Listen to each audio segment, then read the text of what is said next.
Hello, I'm Robert Mackenzie, and welcome again to the University of Chicago, where a group of invited guests are about to see and to discuss a film by Milton Friedman in his series, Free to Choose. In this film, he examines the welfare system in the United States. This country, like almost every other one, has an elaborate set of schemes designed to help those in need.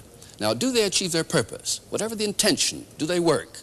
These are some of the questions that Milton Friedman asks in this film in his series, Free to Choose.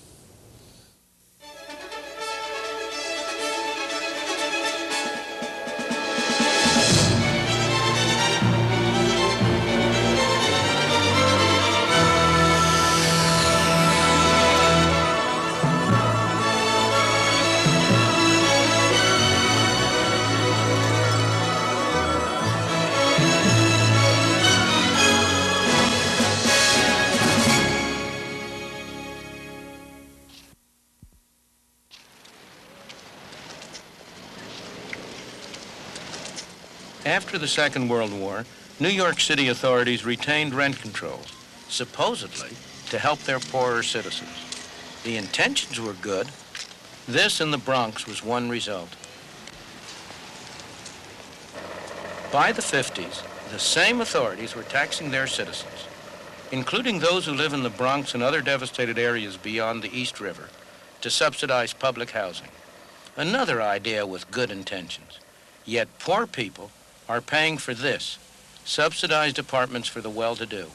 When government at city or federal level spends our money to help us, strange things happen.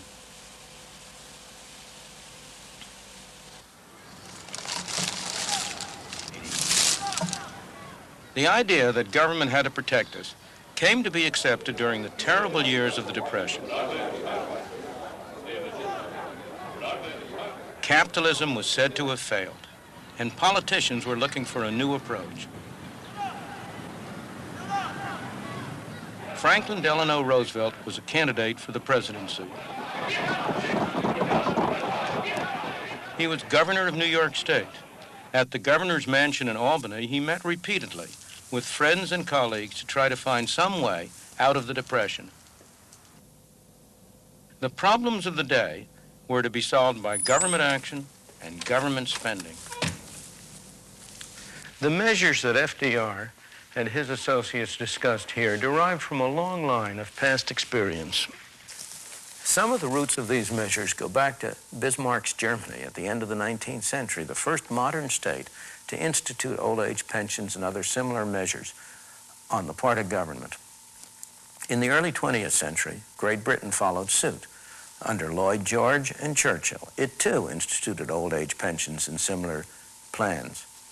These precursors of the modern welfare state had little effect on practice in the United States, but they did have a very great effect on the intellectuals on the campus, like those who gathered here with FDR. The people who met here had little personal experience of the horrors of the Depression, but they were confident that they had the solution. In their long discussions as they sat around this fireplace, trying to design programs to meet the problems raised by the worst depression in the history of the United States, they quite naturally drew upon the ideas that were prevalent at the time.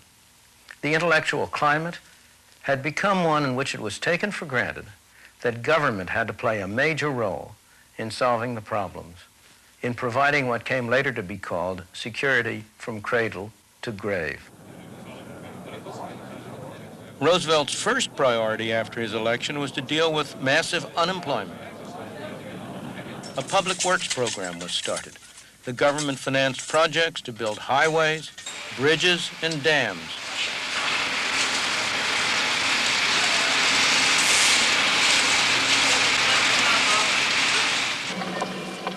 The National Recovery Administration was set up to revitalize industry. Roosevelt wanted to see America move into a new era. The Social Security Act was passed and other measures followed: unemployment benefits, welfare payments, distribution of surplus food. With these measures, of course, came rules, regulations, and red tape, as familiar today as they were novel then. The government bureaucracy began to grow, and it's been growing ever since.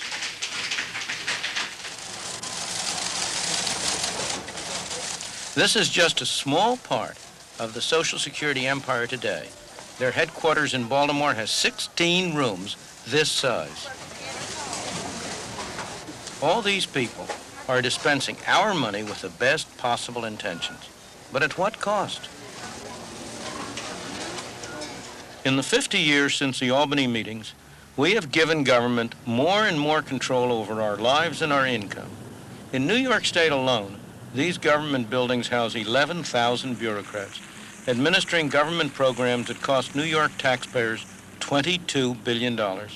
At the federal level, the Department of Health, Education, and Welfare alone has a budget larger than any government in the world, except only Russia and the United States.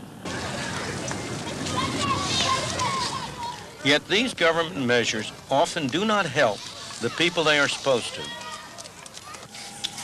It's all right. Richard Brown's daughter, Halima, needs constant medical attention. She has a throat defect and has to be connected to a breathing machine so that she'll survive the nights. It's expensive treatment, and you might expect the family to qualify for a Medicaid grant.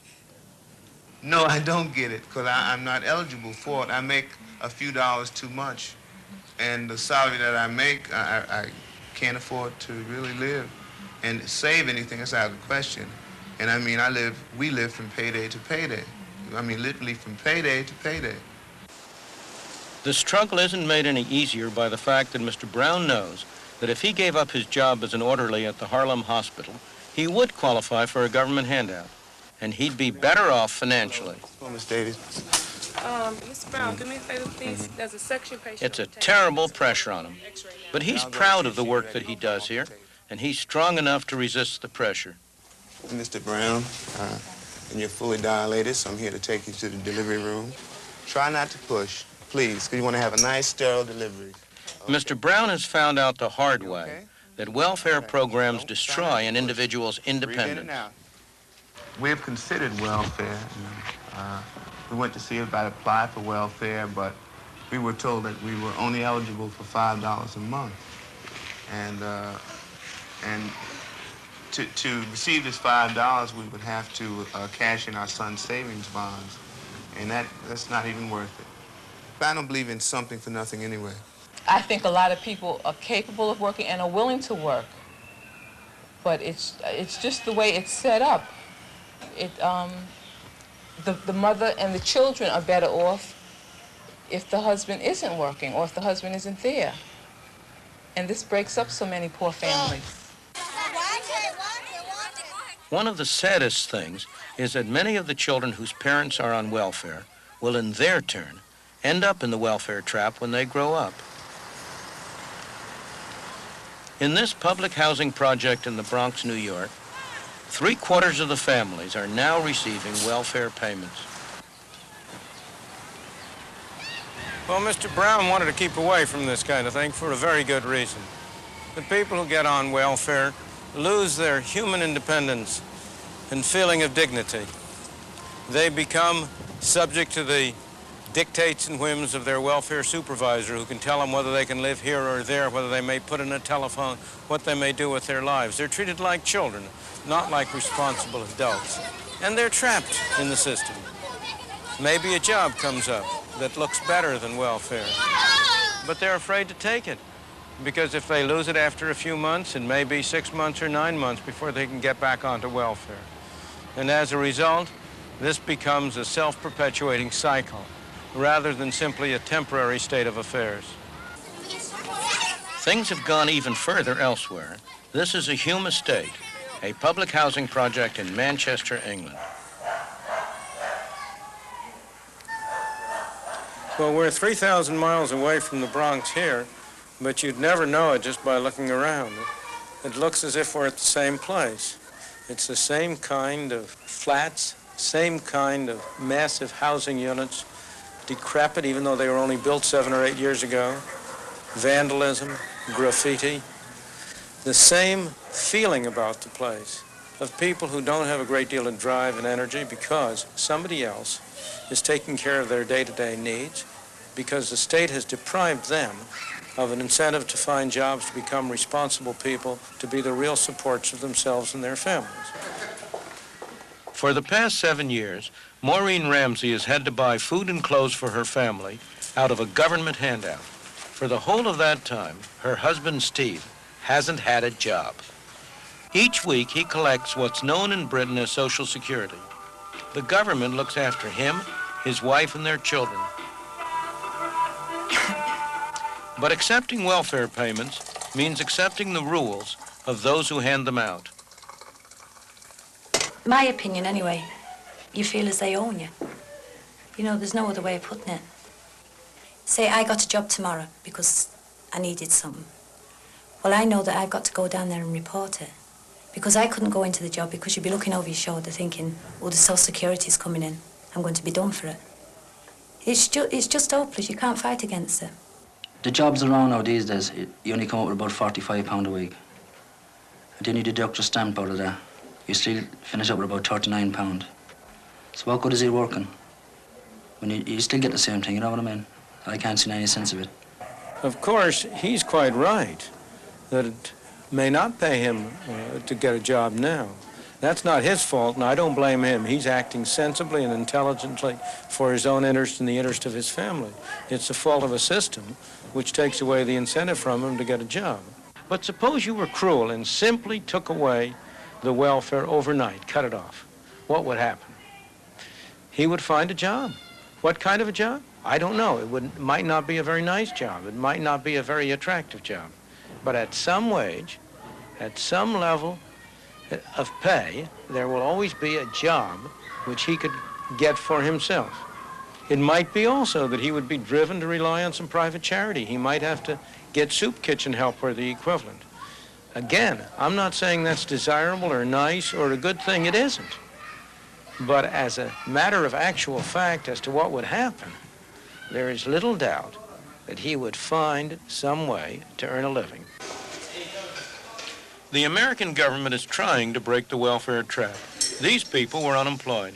They're now being trained at the taxpayer's expense. It may or may not lead to a real job. Here we have a vast national welfare system, which is diametrically opposed to everything that America believes in. Because America was founded on a work ethic, has practiced the work ethic, and has said this is what we want everybody to do, the opportunity to hold a job in America. Everyone here has to clock in and do a full day's work. It's an attempt to make it seem like a real job. We're saying a job is a part of the American way of life, and we're going to help you find a job so that you can get a piece of the pie, you can pay taxes, you can become a part of that American dream. But the dream isn't working. Schemes like this, run under the government's Comprehensive Education and Training Act, CETA, have a high dropout rate, and many trainees end up back where they began, on welfare. The men and women who administer CETA and similar programs, the officials of the Department of Health, Education, and Welfare, are dedicated people. Their motives are good. Their achievements are not. The results of these programs have been disappointing. Why? I believe that the basic reason is because it is very hard to achieve good objectives through bad means. And the means we have been using are bad in two very different respects.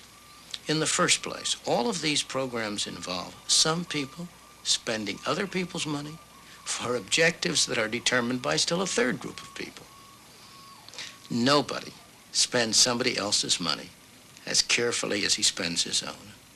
Nobody has the same dedication to achieving somebody else's objectives that he displays when he pursues his own. Beyond this, the programs have an insidious effect on the moral fiber of both the people who administer the programs and the people who are supposedly benefiting from it. For the people who administer it, it instills in them a feeling of almost godlike power. For the people who are supposedly benefiting, it instills a feeling of childlike dependence. Their capacity for personal decision-making atrophies. The result is that the programs involve a misuse of money. They do not achieve the objectives which it was their intention to achieve. But far more important than this, they tend to rot away the very fabric that holds a decent society together.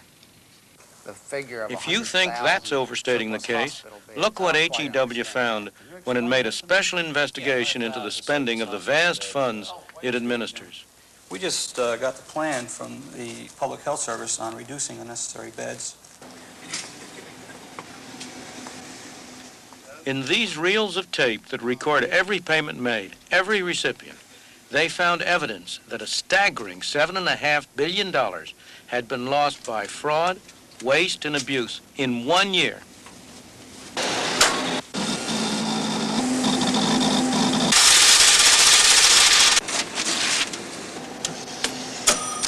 Doctors, building contractors, hospitals, schools, welfare recipients, everyone had been fraudulently dipping into the pot, and the investigation isn't over yet. The inevitable consequence of having a huge pot of taxpayers' money is that all of us want to get our hands in it. You can be sure that we'll all be able to find very good reasons why we should be the ones to spend somebody else's money.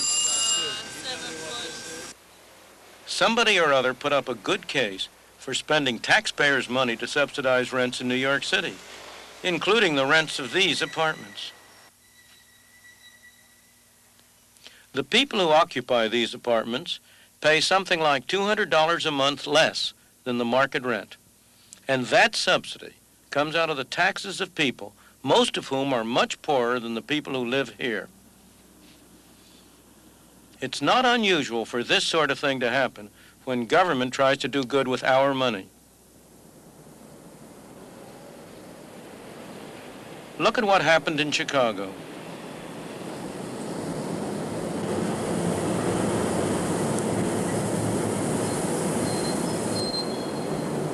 For most visitors, the immediate impression is of a rich, prosperous, bustling city.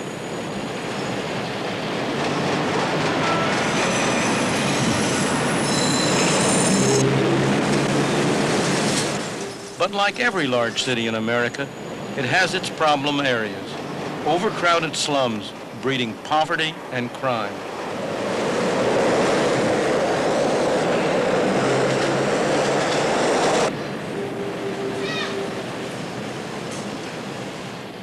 After World War II, one such area developed in Hyde Park. In the 50s, plans were drawn up to pull down large areas of slum building and to rebuild using government funds under an urban renewal program. It was to be a show project, replacing a blighted area with an integrated community. Who controlled the spending of that government money? It was, in fact, my own University of Chicago, which felt its very existence threatened by the spread of urban blight and crime. Government money was used to tear down an area that contained many small shops as well as families of low income. Once the area was cleared, private money rebuilt it with middle-class apartments, townhouses, and shopping complexes.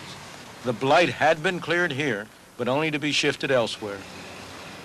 In many instances, when government administers large grants, a lot of those funds don't wind up directly serving the people and achieving the objectives that were the intent of the programs, because the grant has to feed that large government bureaucracy. Joe Gardner helped to set up an organization of local black people to protect their own interests. Previously, the blacks had rioted in the streets to try to get their way. Now it was to be done peacefully using government money. When government funds became available, the Woodlawn organization got control. They used them to build the kind of houses they wanted, low-rise apartments like these. The bureaucrats, planners, and architects told them that it was uneconomical, that only high-rise blocks would work. They were wrong. A lot of people have this view that the disadvantaged, if you will, have no idea of what their problems are and how to resolve them, that it takes outside professionals to do that. And we say that's baloney, because the outside professional does not feel in his gut what a woman on welfare with 6 kids living off $100 a month in a deteriorated building feels. She can come up with solutions much better than a bureaucrat.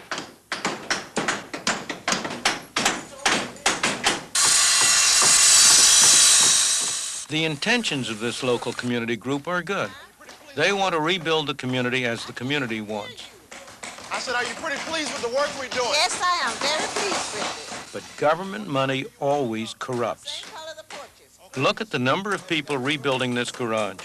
It doesn't make sense, except that these are CETA workers paid for by taxpayers' money. Government funds have allowed the organization to take over a whole area of Chicago. They now have their own supermarket.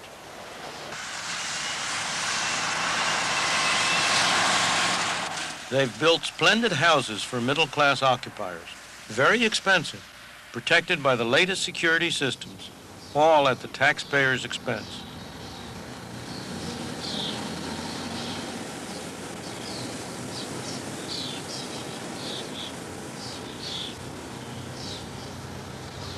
In a sense, TWO is rapidly becoming a mini-government.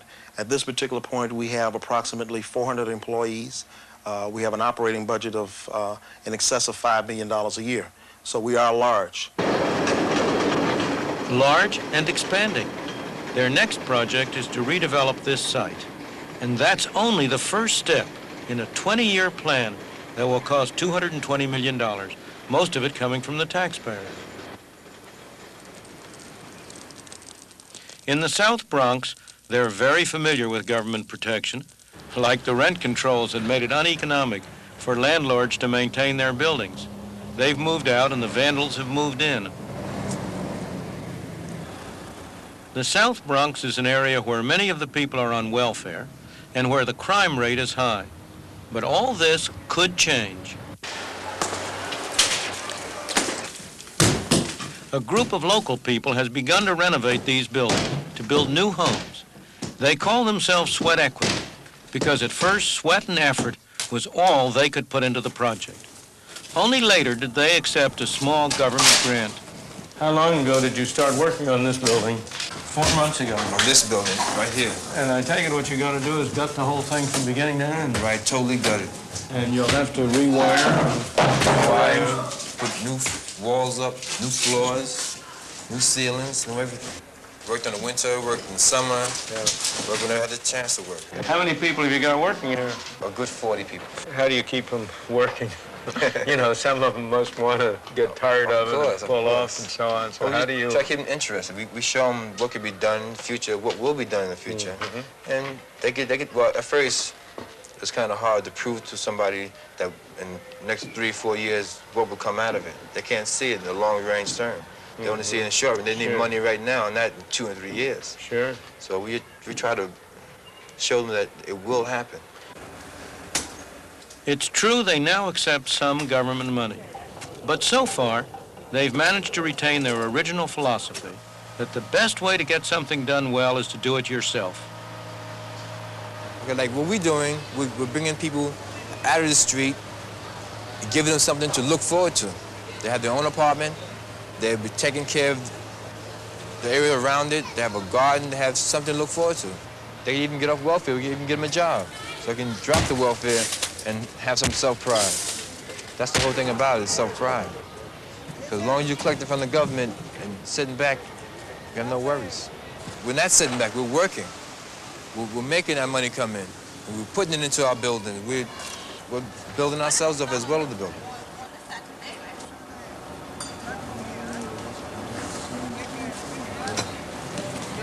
Some of these people are CETA workers, paid for by the taxpayer. But this isn't as useful as it might appear. You ask these fellows, which would they rather have, the CETA workers or the money that's being paid to the CETA workers? Which would you rather have? The money paid to the CETA. That's your answer? But that's very expensive help. In terms of what these people could use with the money, you give these people the amount of money you're paying to that CETA workers, and I'll bet they'll have twice as much, 3 times as much work out of them. Am I wrong? You're right. You're right. Exactly. So that's a very inefficient way to use that money. The problem is you've got a bureaucracy, and the government bureaucrats, they want to decide what to do. They don't want to let you decide what to do. Exactly.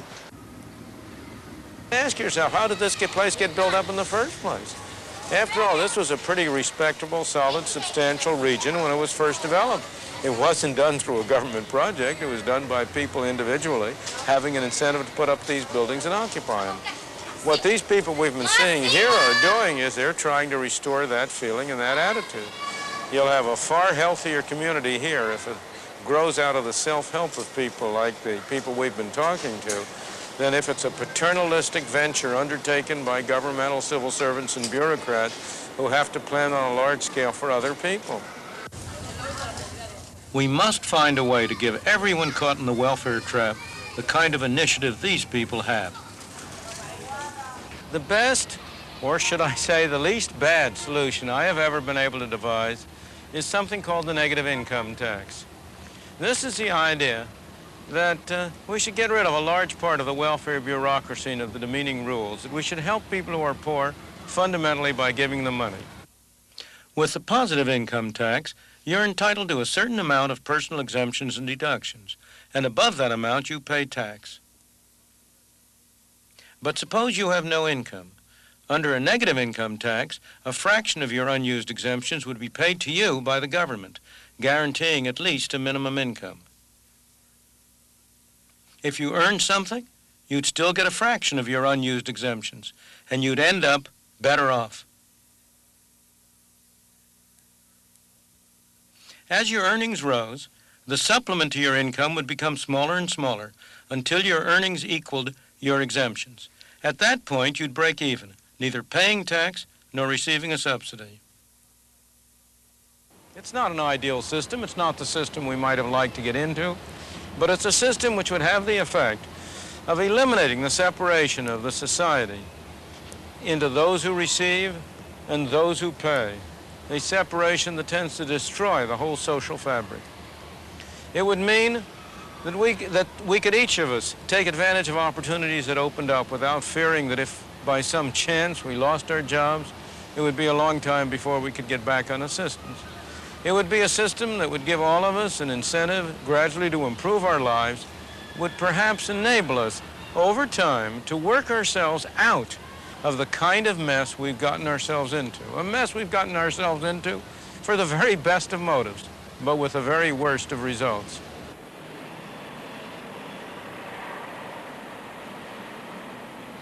We have become increasingly dependent on government. We have surrendered power to government. Nobody has taken it from us. It's our doing. The results? Monumental government spending. Much of it wasted. Little of it going to the people whom we would like to see helped. Burdensome taxes. High inflation. A welfare system under which neither those who receive help nor those who pay for it are satisfied. Trying to do good with other people's money simply has not worked.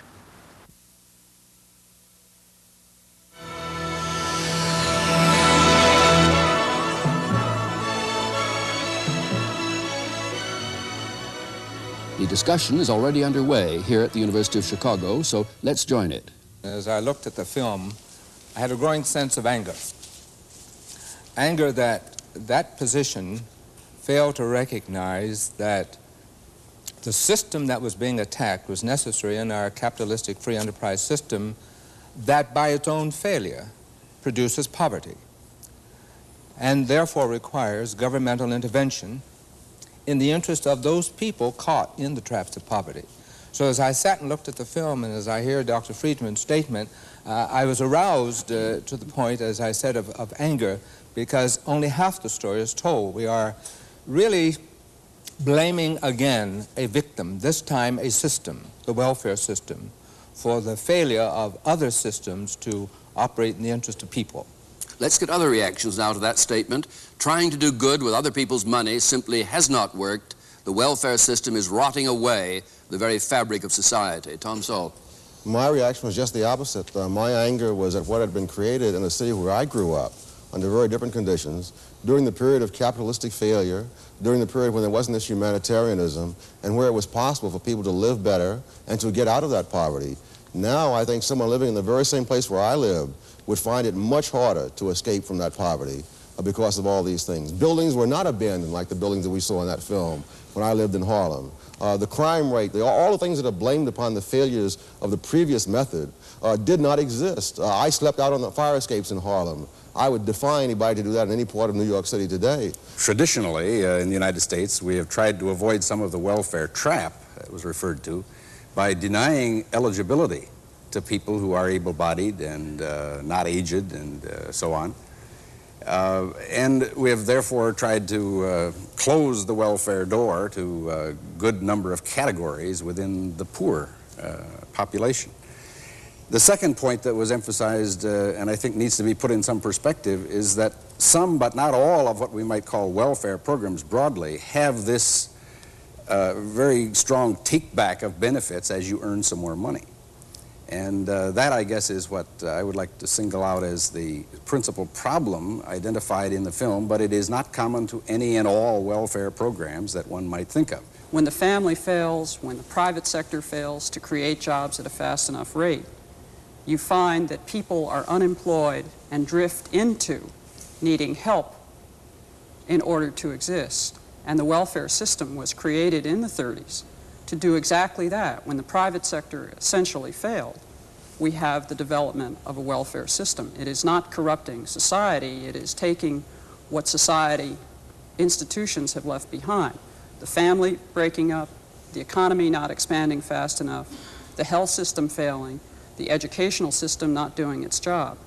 We have untrained, unskilled people looking for jobs in a highly technical society, or jobs that pay so low that people cannot, in fact, live in a decent level of humanity.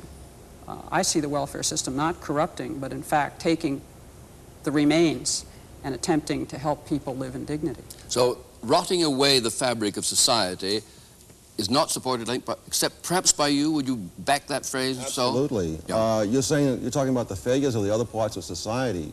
What the welfare system and other kinds of governmental programs are doing is paying people to fail. Insofar as they fail, they receive the money. Insofar as they succeed, even to a moderate extent, the money is taken away. This is even extended into the school systems, where they will give money to schools with low scores. Insofar as the school improves its education, the money is taken away, so that you are subsidizing people to fail in their own private lives and become more dependent upon the handouts. We have expectations built in today about the quality of life, the quality of job, the level of income for which one expects in return.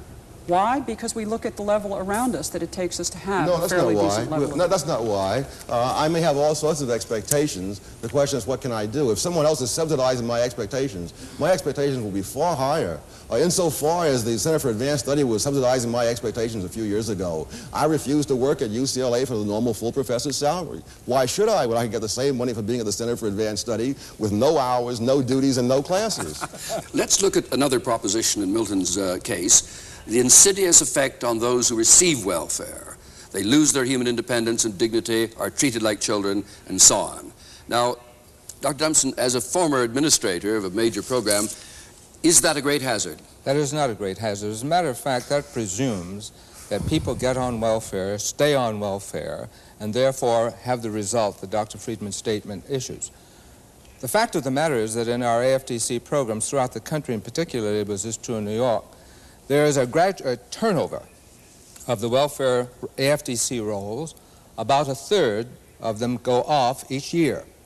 Now, if these people were so destroyed by the system, when they go off, they wouldn't go into employment, they wouldn't hold employment, they wouldn't stay off the rolls for 6 months, 18 months, 24 months, as long as they are able to stay off. So there's something wrong with that argument when one looks at people and what they do. People, you know, who are poor are no different from those of us who are not poor, and their motivation for self-dependency, self-support, and mobility in the economic scale is no different than those than the motives we have, so that they will not let the system. You remember, Dr. Friedman, the welfare rights organizations who refused to let the system squelch them down as it was attempting to do. And we turned the policies around. You and I agree completely that the people who are poor and are on welfare rolls are no different from the rest of us.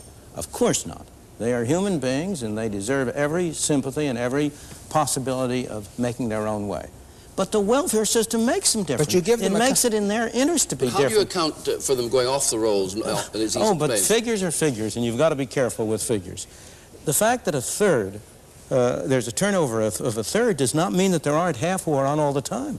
People come on, go off, come on, go off. We've got to have the other figure. The latest statistic, Dr. Friedman, is that 34% of the people on AFDC are on for 5 years or longer. And when one thinks of the purpose of the AFDC program, which was the rearing and support of children, dependent children, minor children, I would submit to you that 5 years is not a terribly long time for a mother and children to have to be dependent if there's no other source of income. I think the other data, we have a program in Pennsylvania for essentially all of those who are not taken care of by the AFDC program. It's called a General Assistance Program, and there less than 15% are on more than 18 months. So we have a great turnover. We have essentially young males moving into the welfare system after unemployment compensation and then moving out when a job opportunity comes along. This, I think the notion of generations of people on welfare is a very small minority in the whole system. That doesn't mean that the system as presently defined and as the set of programs that we have put together don't often contradict each other. And I'm the first to agree with Dr. Friedman that some of the programs are conflicting. However, I think it is overly broad to say that we turn people into helpless children. I don't remember talking to anyone who's ever been on welfare who didn't think they were being treated like children while they were on it.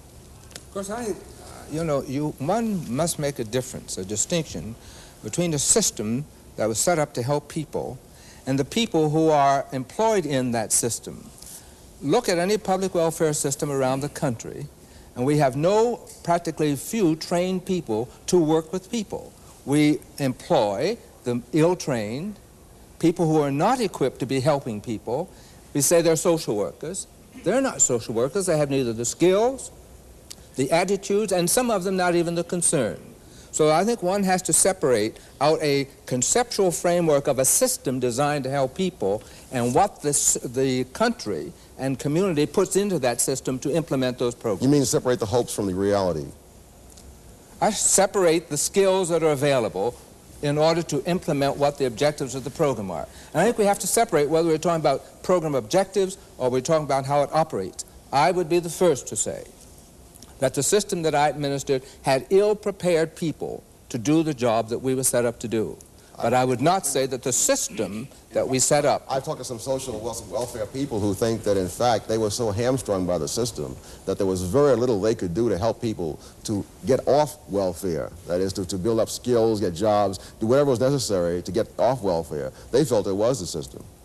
Bob Lappin, you well, have a comment. The system that we're stereotyping is one of a great deal of paternalistic interference in individual families' lives. And in fact, isn't this true, Mr. Dumpson? The caseload is so high for an individual welfare worker that they can't do a lot of interfering in individual family lives. Moreover, in the last decade, there's been a real attempt to ease this welfare trap in AFDC by changing the take-back rate and by administering work expenses and child care expenses in such a way as to facilitate work by those who may want to do it. So it's not quite as harsh a picture as we sometimes get, that there is this omniscient welfare worker who's right there in the living room with the family making all their decisions for them. I've never heard of a government program which was defective, in which the people who ran it didn't say, if only we had more money to spend on what we're not being able to accomplish with the amount we're spending now. Milton, I'm going to move on now to some of your prescriptions in that film, because I think it's a good ground for discussion. The most drastic one was when you said, speaking of an unemployed man, supposing you were cruel and took away welfare from this man, he would find a job at some wage. There would always be a job he could get. He might need some charity en route, private charity, but he would get a job. Now, I want you to react, those of you, before we come back to Milton on that, is that a picture that seems plausible to you? He may get a job, but he may get a job in what we refer to as the underground economy.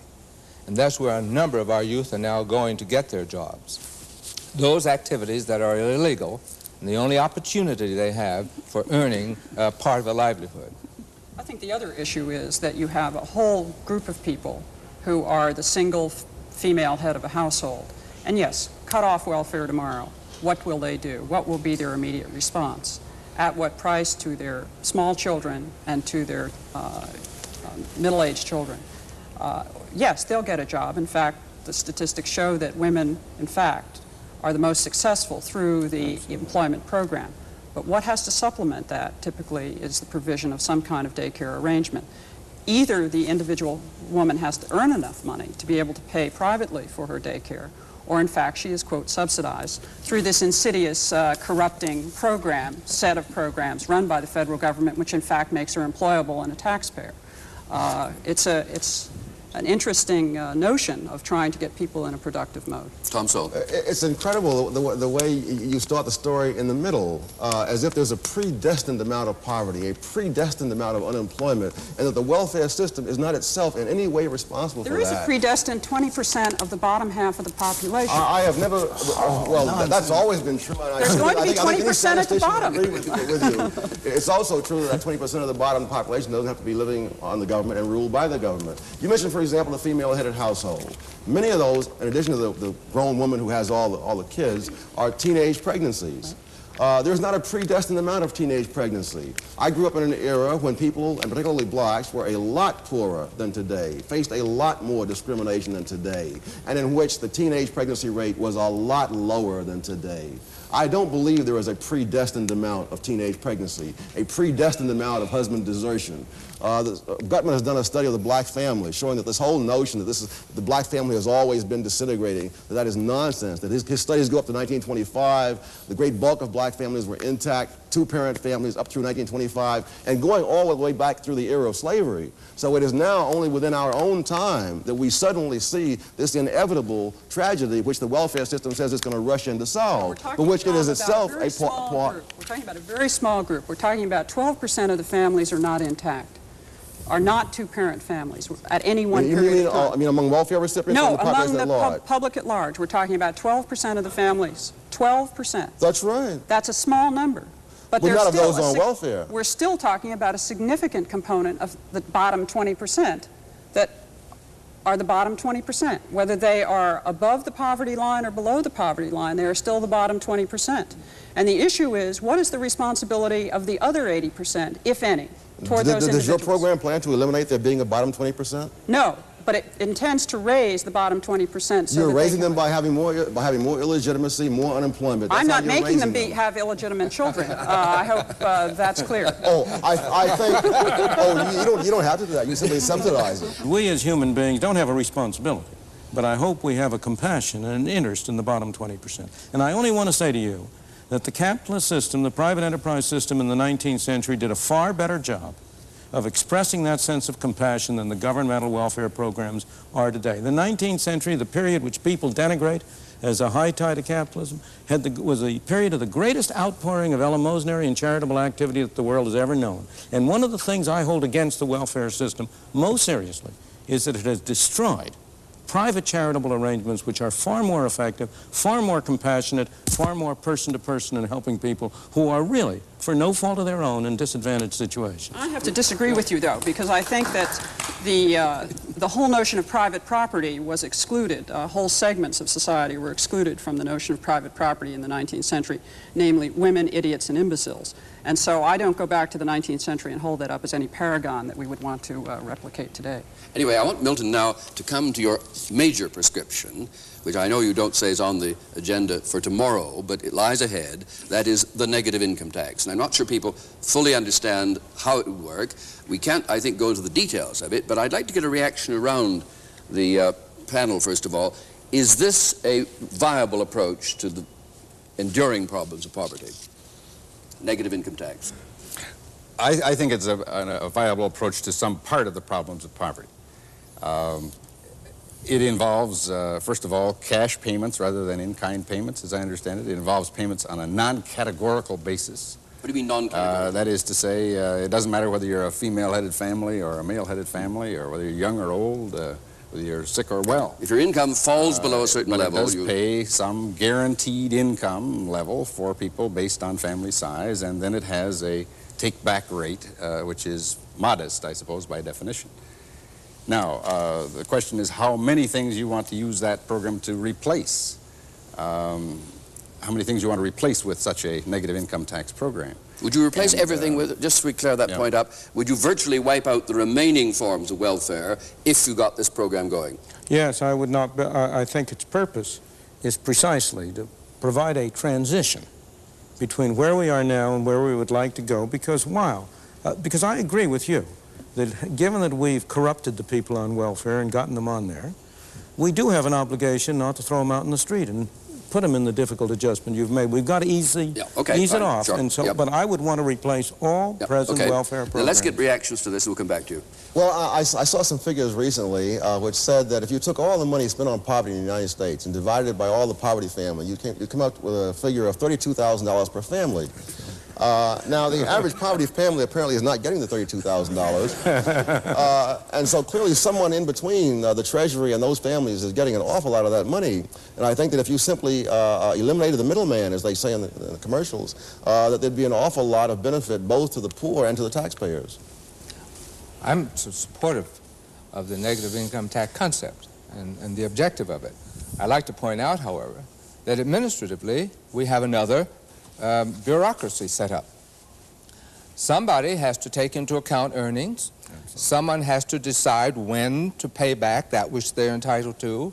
There's a time lag between the paying back, the earning and the paying back. There are a variety of problems in there that I will be prepared to accept, but I want you to know that government intervention is not going to be eliminated. The issue that I have is, where do children come in? What are their rights under a negative income tax? And are we, by building in a negative income tax, in fact subsidizing the illegitimacy that Tom Sowell is so concerned about? The major reason it is not feasible today to have a negative income tax is because the present welfare bureaucracy would be out of work. They are the major objectors, as Senator Pat, and he's now Senator Pat Moynihan then demonstrated in his book on the Nixon program. The chief obstacle to getting it enacted was a welfare bureaucracy. So that I don't believe these administrative problems, if you got it enacted, would be at all serious. I think the other assumption under the negative income tax, and it's one that I'm not sure I can buy, is that everybody has a minimum level of understanding about how to spend money. In other words, how to use the marketplace to satisfy wishes. And I, as an economist, could say, yes, we do. Everybody from age 4 to 100 knows how to use money to satisfy wants. And that's the premise. They don't. There are all sorts of problems of people who are not going to be able to. But that's a minority problem. That's a problem for private activity and private charity. One thing is sure. They would be spending their own money, and that however knowledgeable you are about how to spend... They would be spending my money. They would be spending my money, but it would be one stage less bad. Right now, the welfare worker is spending Mr. A's money to help Mr. C. And there's a big takeoff in the middle, as Tom Sowell said. The question is not whether people on welfare or on low incomes can all spend their money effectively. The question is, how effectively do they spend it as compared to how effectively the bureaucrats spend it for them? Comparing anything to perfection or to some arbitrary standard settles nothing. The same thing is true in the education area. They're saying, would families be able to select schools for their kids under a voucher system, for example? Well, the question is, could they possibly do much worse than the corrupt bureaucrats are doing in the public school system? We're going on education in another program. Bob Lamp. I want to quibble with something you said, Tom, about half of the money not going to the poor or something. That shouldn't lead the viewer to think that all that money is going to the administrators of programs. A lot of what you're talking about goes to non-poor recipients. For example, Social Security as a program pays roughly half of its benefits to people who otherwise would not be poor. Unemployment insurance pays about 2/3 of its benefits or so to non-poor persons. And those are, in some definitions, welfare or anti-poverty programs. And that's how statisticians come up with this horrendous-sounding discrepancy between the total amount of money spent and the total cash benefits that go to the poor. Well, I think it's a perfectly valid point, though, because supposedly we were not setting up unemployment benefits and Social Security in order to keep the affluent affluent. Well, this goes back to this big philosophy debate we might have. I think it's easy to oversimplify things and say that all of these programs, including the public schools, are there to be of help to the poor and the poor only. Yeah, but let me mention that the negative income tax has some of its impetus in that it would be a way of confining benefit payments to people who are income poor. Yes, absolutely. And it would cut out benefits for an awful lot of people who now have expectations that they're going to get them, not in the form of public assistance, but in the form of social insurance, as we use the Or an argument could be made for not disappointing the expectations on which people have built their lives for one generation, but not of continuing for eternity in order to avoid one generation of transition. What are the other hurdles to it getting underway? Now, you said, I don't know how seriously, the biggest, and almost the only hurdle is the welfare bureaucracy. No, they're the biggest immediate group of lobbyists that will lobby against it. Yeah. The biggest hurdle to getting it over at the moment is that there is no way of constructing a sensible negative income tax system that will not hurt some people. There will be some people who will get less money than they are now getting under it, particularly those in the upper income groups, particularly the affluent who are now being subsidized by the welfare. And they will make it politically difficult for the people to put it into effect. The attempt is to put a negative income tax in effect, which costs less money, is easier to administer, and yet which doesn't pay anybody in the society $1 less than he's now getting. There's no way in which you can construct such a program. But although it's not politically feasible now, the force of history is on its side. It's going to become politically feasible. Let's not say that give the impression that welfare administrators were against negative income tax, the FAP program, for example, as Moynihan says, because they would lose their jobs, for example. Many of us were opposed to it because of certain features in that program. A $2,400 level for a family of 4. We were opposed to that. And if one goes down the congressional record, those who testified will be shown to be saying, yes, we're for it conceptually, but we're against this piece and this piece. If you change that, you have our support. I was in the same position. I first proposed the negative income tax 25 years ago, but I testified against the final version of the Nixon plan. Why? Because the welfare bureaucrats had led them to introduce changes in it which converted it from a decent, satisfactory, negative income tax to one which would have been just as bad as what you now have. Would have been added on top of everything else. It's political reality, but political reality changes. And that's the important thing. I want to say one more thing about this whole problem that we've been talking about. And that is, going back to Bob Lampman's comment, there is one thing that can be said in favor of the welfare program, unaccustomed as I am to saying anything in favor of it, and that is that it is the only social program I know of which at least, on the average, gives money to people who are in lower income classes than those who pay the taxes. Every other welfare program, not only does a lot of money go to the people who are well off, but on the average, the poor are taxed and the well-to-do are subsidized. We in the upper income classes have been very clever at conning the poor suckers at the bottom to pay us nice salaries as bureaucrats and to provide us with nice benefits at their expense. And at least the welfare program doesn't do that. And what you state with great confidence that it will come, the negative income tax, even though you recognize the hurdles. Why are you so sure it will come? Because the present system has within it the seeds of its own destruction. There is no way in which a system constructed like the present, in my opinion, can avoid creating more and more social problems, and something is going to have to be done. Nobody has proposed any alternative. So far as I know, there is no effective alternative to the negative income tax, and so it gets knocked down, and it keeps rising, it gets knocked down, and it keeps rising. Yeah, finally raise the question, though, whether in any modern industrial democracy like this one, it's conceivable the system could be run without a fairly elaborate welfare underpinning of some kind. What do you feel, Ms. Bowman? I don't think it can be, because I think essentially the set of welfare programs reflect the values of this society, that if it didn't, there would have been revolt long before now. Yes, there are rumblings about its cost, and I think that's primarily a function of rapid rates of inflation eroding real income earning power of the middle-class taxpayer.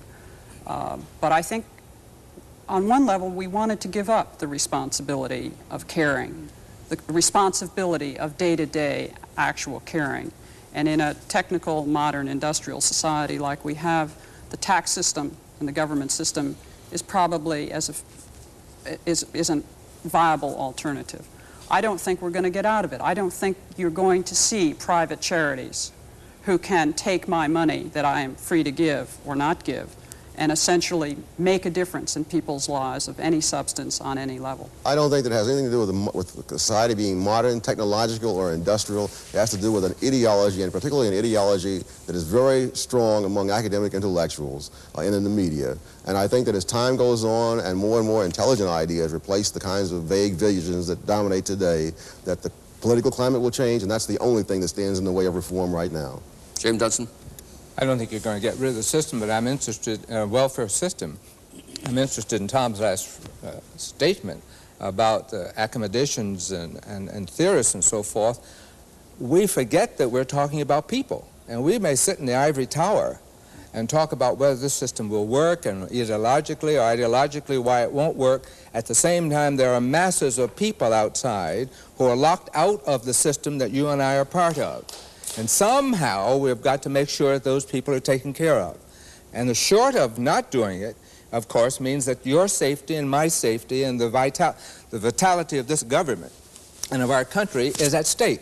The mayor of the city of New York asked me when we had a strike, what would I do if I couldn't get checks out to people when our workers were on strike? And I said to him after the first month, chaos. And he said, what do you mean? I said, no man or woman in the city of New York, you included, Mr. Mayor, will be safe if we cannot take care of people who There we leave this discussion, and hope you'll join us for the next episode of Free to Choose.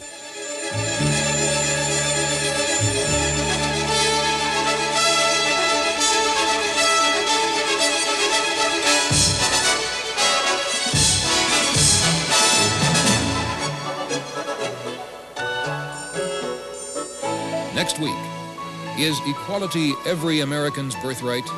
Is it healthy for a nation when the government tries to impose equality on all its citizens? How does that affect the freedoms of individuals?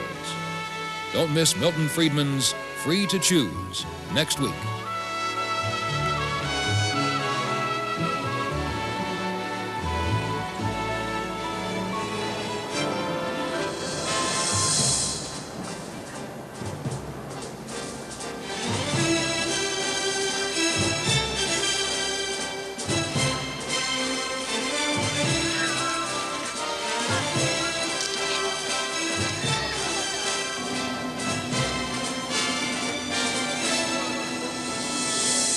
Okay, so everything's gonna be fine. Just keep breathing in and out. Try not to push.